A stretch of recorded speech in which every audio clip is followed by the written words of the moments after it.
So my own sense as kind of an outsider to the business world is that a lot of the DEI stuff is people using green language, but coming from a sort of blue absolutistic altitude where we have the truth, almost authoritarian.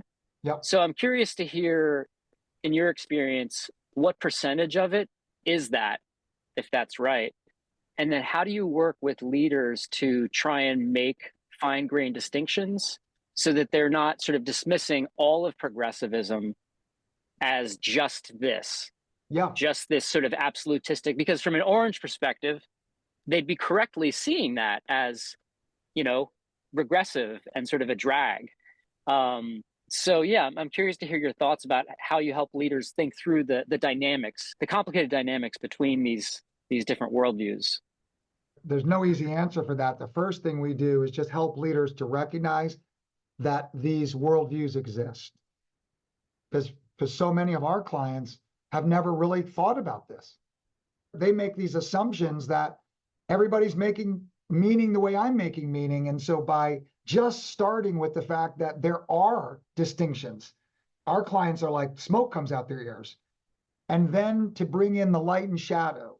Oh, so I don't have to conflate the shadow with the person or the shadow of everyone in that worldview, that everybody is like the shadow, because they're not. And we get them to take responsibility that there's a shadow where they stand. And we have them do a self-assessment of where is the shadow of my own worldview. And so, David, what that does is that's destabilizing enough just to get them to start grokking into a more nuanced and complex set of questions. And we often are, and I'll use a rubber band here. Our clients and the leaders we work with are problem solvers. So when they experience tension, their assumption is that's a problem to be solved. I got to solve that. One of the ways that you actually get rid of tension is the denial or the avoiding of the conflict. And so we work with our clients to build a new relationship with tension where they can actually be in a creative tension.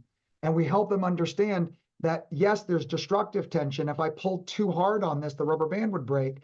But if I bring enough tension where I have energy, there's energy for transformation and change. That the generative process of development requires energy. And we help our clients to realize maybe I need to build a new relationship with tension itself.